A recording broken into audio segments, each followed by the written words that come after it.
Hello everyone, this is Zooc and this is Draw My Life. Yes, I'm finally doing this. So let's get started. I'm not going to waste your time.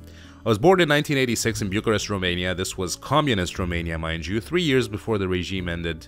It was pretty bad. My doctor said I had big balls, so I guess that was pretty good. But other than that, I was an only child. My parents were still together. My mom was an editor for a publisher, and my dad was a graphic designer. So for the first year, I got to live with my parents because I was just a baby, but times were hard. You know, people had to wait in line for hours from the early hours of the morning for just a loaf of bread and just, you know, a carton of eggs. People were getting thrown in jail left and right by the commies, especially intellectuals. We lost all of our good examples. This is why stupidity is so rampant nowadays, because we lost our intellectuals. We lost the people that were, you know, the greatest minds that Romania had at that point. The militia was watching everything. Communism was at its peak, and after our ruler's visit to North Korea, he started building this personality cult around himself and became very suspicious that everyone was trying to dethrone him. So militia was very present everywhere, and you couldn't congregate on the street because they thought that you were plotting something. So, you know, people lived in fear. People were getting arrested for little to no reason. Everyone was on the lookout for traitors. You couldn't say anything to your friends because they could rat you out to the security, and then you just get picked up instantly. So it was a few years of fear. So since my parents didn't want me to grow up in that sort of environment, they sent me over to my grandparents' house, which were a few hundred miles away from Bucharest. My grandparents were pensioners. You know, my grandpa was just a farmer, really. He used to be a naval engineer, and my grandma didn't really work. She was kind of a housewife. So one thing that happened at my grandparents during those 4 years that I lived there was that I ate a lot. My grandma was a really good cook, so she cooked a lot of stuff, so I got really fat. I really loved food, and food really loved me. So we had a very good relationship together. But yes, I ate a lot of things, and eventually became a little chubby motherfucker. My grandpa had this great big vineyard in his yard. The yard was pretty huge. It was a very large house with a very big yard. So there was lots of things to explore, lots of, you know, animals to play with, I guess. My favorite activity was actually catching frogs. Frogs didn't really like it, I believe, but I didn't really care because I was a shitty kid, and I tortured those poor frogs, and that was that. I didn't think about it. You know, kids do that stuff. It's okay. I mean, they shoot dogs and cats. It's what shitty children do. So I don't know what the frogs were doing, because I used to trap them with pots, and sometimes they would disappear from under the pots. They might have been meditating or summoning the frog armies through telepathy or something. I'm not sure. But I did have a lot of fun with my frog friends, to their dismay, and that was that. Eventually I got sent over back home because I was supposed to be starting kindergarten. I was about 5 years old, so my parents came, put me on a train, and we went back to Bucharest because the whole revolution had passed and everything was fine. Well, sort of fine. You know what I mean. It's never fine when you come out of a regime like that. But anyway, I got into a lot of trouble in kindergarten, mostly because I didn't want to do what everyone else was supposed to do. They used to force us to take naps. I didn't want to take a nap. They used to serve us lunch. I didn't want to eat their shitty food. I got into fights a lot with kids. I ratted on kids a lot. I really didn't like anyone. I switched like a few kindergartens. At one point, this guy broke a pair of plastic handcuffs that I had, so I punched him in the face. I was kind of a mischievous little shit. And at some other point, I drew a picture of Satan and started bowing down to him and worshipping the picture. And since this is a Christian nation, I really don't know why the fuck I did that, but it seemed like a good idea at the time. My teacher got really freaked out, and all the kids started. I guess I was just doing it to myself. I wanted people to not take me for a friend and just fuck off and leave me alone. So I started worshipping Satan as a joke. My favorite thing to do at home was watch Dad work, because he was a graphic designer. He painted. He did a lot of stuff. He was also doing political satire caricatures, which would get published in certain newspapers, and he would hand paint book covers. You know, he had a big workshop, and I was just hanging around trying to steal his tools most of the time because I was obsessed with toys. In 1993, disaster struck. My house basically ripped itself in half. The support pillars under the house were flooded, and they gave in, and the house broke at halfway through. It just sank into the basement. So for an entire year, the entire family lived in one room. We had to crap in plastic bags because there was no working plumbing, running water, haha, not even close. It was a pretty tough year. We had a work crew here constantly working, sawing, slamming, hammering, and I was first grade back then, and it wasn't easy for your house to just collapse that way. The first 4 years of school were pretty uneventful. I got first prize every year. Apparently I was intelligent, I guess. I don't know. We used to bully this semi-retarded kid that we had in class, and I feel bad about it, thinking about it now. I think he was actually clinically retarded or something, but he annoyed people on purpose. Like he used to just poke them until they hit him, and then he used to just keep doing it so they would hit him more. I don't know what kind of crazy masochism bullshit that was, but he did it, so he got it. When I went to 5th grade, I changed schools, went to 5th grade, and I discovered the finer things in life, which were cigarettes, StarCraft, and alcohol. Brood War had just come out like a couple of years back, so we had just gotten it. We had net cafes, and I used to skip a lot of class to just drink beer and play StarCraft with my friends. It was a thing. First few years of high school weren't easy because being a fat kid, you get laughed at. It's normal. I wasn't really expecting anything else. The bigger kids used to laugh at me because I was chubby and I was just round. But I stuck through it, and eventually they got over it. So despite me being fat, I did manage to make a lot of friends. I wasn't like popular. I didn't want to be popular, but I had enough friends that I would never be in the backyard without having someone to talk to or someone to skip class with. So we used to just go to the bar and drink a lot of beer. I drank a lot of beer during these years, but nothing compared to what my friend drank. We're still friends now, especially with this one guy.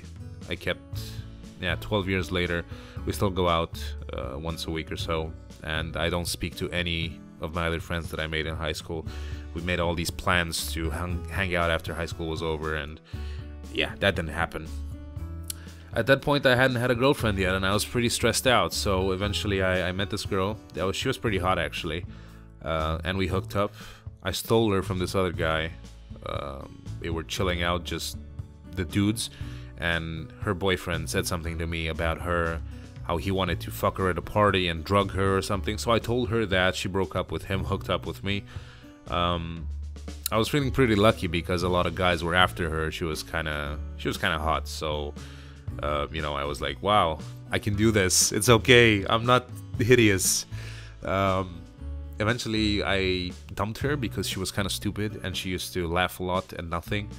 The fact that I got a girlfriend that looked good gave me a lot of self-confidence and made me see that I don't have to settle for anything that's just thrown at me like a dog settles for a bone. So I said, fuck that, I'm not dealing with this, I want something better. So I broke up, she cried, I didn't, we moved on, that was that. In 2005, my dad got sick.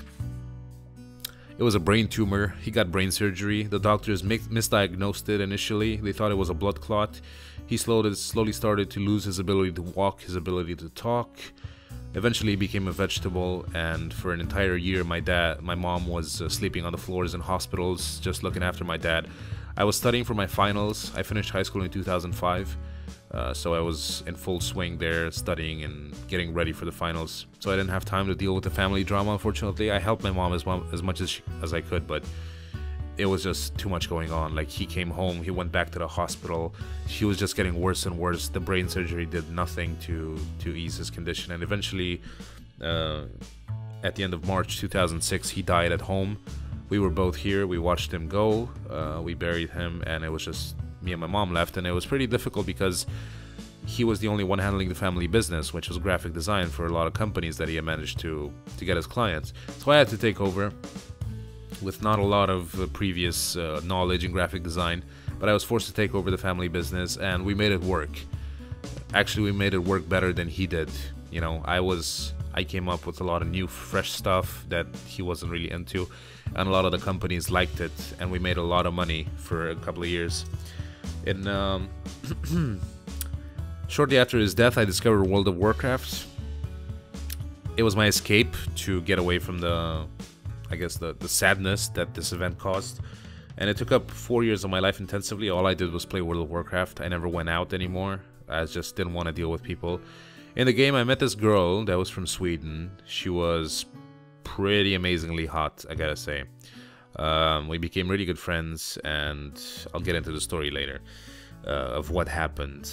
So, I did a bit of traveling during my WoW years. I went to Germany once, and then in 2008 we had a reunion in Sweden. I fell in love with Sweden when I first visited it, because it was just like so clean compared to what I was used to, and just people were friendly, and I made a lot of acquaintances there, and it was just nice. It was a very clean and good atmosphere for me.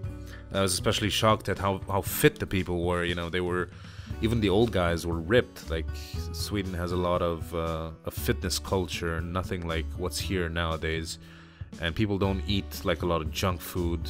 Everyone works out, they run, they do outdoors activities, and that's what motivated me, because I hadn't worked out up until that point, and I was really, really fat. I was the fattest I had ever been.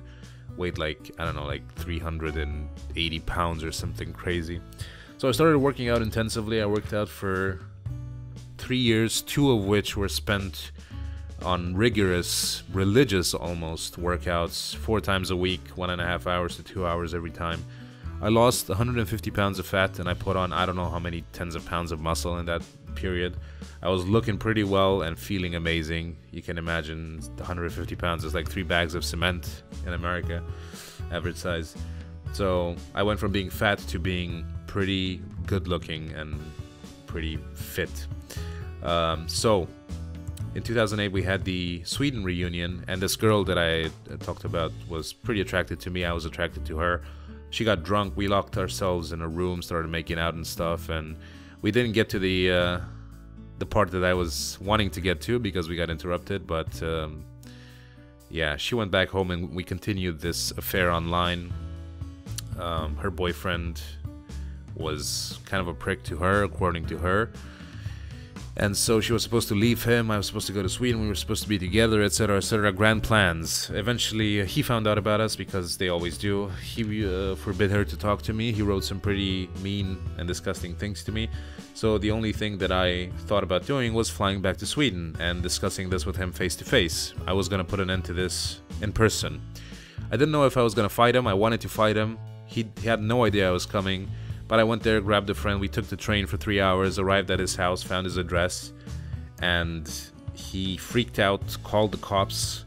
The cops came. I had guns pointed at me for the first time in my life, but I kept my cool. Like, I was really like in another place. Just, I didn't get freaked out or anything. I talked to the cops very rationally, very reasonably, in very good English. They were very impressed with my demeanor. They eventually agreed that the guy was kind of crazy, and I told them, like, I have no idea what this dude's talking about. I'm just here to talk to my friend, the girl, you know. It's like, I have no idea he was even here. So we shook hands, and me and the cops, and they departed very amicably, and that was that. In 2009, I met TB's wife, Intricacy, on the internet after I came home drunk one day and started slamming people on IRC. She was working for the Insidia website, and I was in Insidia, formerly Nihilum. We started talking about random shit, and we became really good friends, and I'd always wanted to visit America, and she just said, like, okay, just fly here, then just chill at my house for a while. So I took the offer. It seemed kind of crazy, but, you know, I really wanted to go to America, because my uncle had been living there for 20 years, and he used to tell all these stories about how awesome it was, and like, fuck, I want to go. So I did go. But one thing that happened to me there was that I discovered American food. Now, believe me, American food might be hated by some people, but considering where I come from, yeah, the southern food is just unbelievable to me. So I ate a lot. I lived there for 6 months, and I got really fat. I gained about 100 pounds. Didn't work out at all because I couldn't go to the gym. Just, you know, I binged on everything that was to be had. It was just new experiences, new food, new everything. So From my physique, I turned into Kirby. Then I came back home and discovered that the economy was in the shitter now. A lot of the crisis had spread to Romania. My fat stacks of cash had turned into nothing. And so we were pretty desperate because we couldn't get any work with our former clients. They were all deciding to give up their marketing budgets. Marketing budgets disappeared left and right.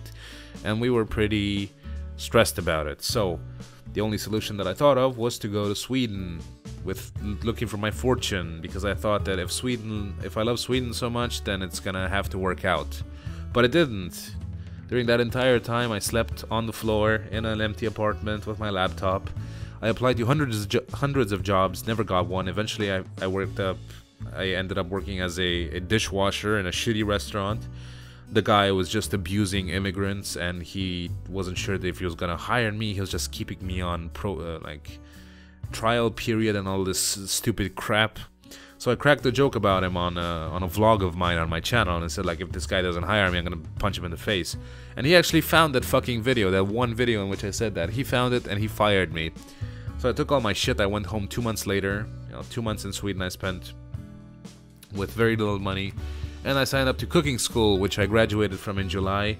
During those 6 months, I worked at this pizza place, which was a pretty popular chain in Bucharest, and I thought that, holy shit, this is awesome. I'm gonna get to work at a big restaurant, making food and serving people like I had seen in my TV shows. No, all I got to do was peel vegetables all day long. Thousands of potatoes I must have peeled. Thousands of kilograms at this point. I don't know how many there were. Bags and bags and bags of potatoes. And just doing all the shitty work that no one else wanted to do. So there was zero cooking involved almost. So I graduated from that, and I was looking for a job when Total Biscuit's channel took off. Became really popular all of a sudden, and I had been working for him doing minor stuff like uploading videos from Sweden because my connection was much better, whatnot. And eventually I ended up going full-time, doing graphic design, all sorts of putting together videos, uploading them, tagging them, releasing them, getting games, doing PR work, marketing, whatever. Everything that needed to be done, I was doing it. A lot of jobs rolled into one. So things started looking okay. I wasn't desperate for money anymore. We were fine. Eventually in 2013, I got to go to Boston for PAX East, and then we flew to Vegas, where I had a lot of fun. It was an awesome city, awesome experience. I had a lot of good food, good drinks. I got to see like the grandiose scale of everything, because let's face it, Vegas everything is huge. I got to play the slot machines and win absolutely zero money. In fact, I lost all my money. But I got to see other people win, so that made me happy. I'm lying, it really didn't. It made me miserable. But regardless, Vegas was awesome, and I would like to go there again. I think it's a place where you can just forget about everything. It's like a micro universe in itself. It's pretty amazing. So after that, in August of 2013, I flew to America again, where I spent the last 6 months, and now I'm back. I've been back for over a month, almost 2 now at this point. And that's it. That's really my life. I mean, there's many other things that have happened which aren't really worth covering because they're so minor that it doesn't matter. But I think I've had a pretty interesting life overall. I've been through the bad, I've been through the good, I've been through about everything. I've been to a lot of places, just it's all life experience, I think, and I'm not feeling sorry for myself. I've seen other videos similar with Draw My Life stuff, and like the guy was almost crying talking about it. It's like, yeah, I've lost my dad at an early age. I was poor for quite a long time. Things were bad. I lost my house. I regained my house, but it's fine. It's all life experience. It hardens you up. So hopefully nothing really bad will happen from this point on, and I'm just doing what I'm supposed to do, taking care of my family and working and drawing and putting out videos, and hopefully getting to the fitness level that I was at a few years ago. That's like the main thing in my life right now. So I do hope you enjoyed this. A lot of my subscribers have already heard this in various vlogs, so it's not new info, but it's cool to put it all into one video for other people. So please rate that shit if you did enjoy it. Subscribe to my channel if you haven't yet, if you find this video, because I know they're pretty popular randomly for no reason.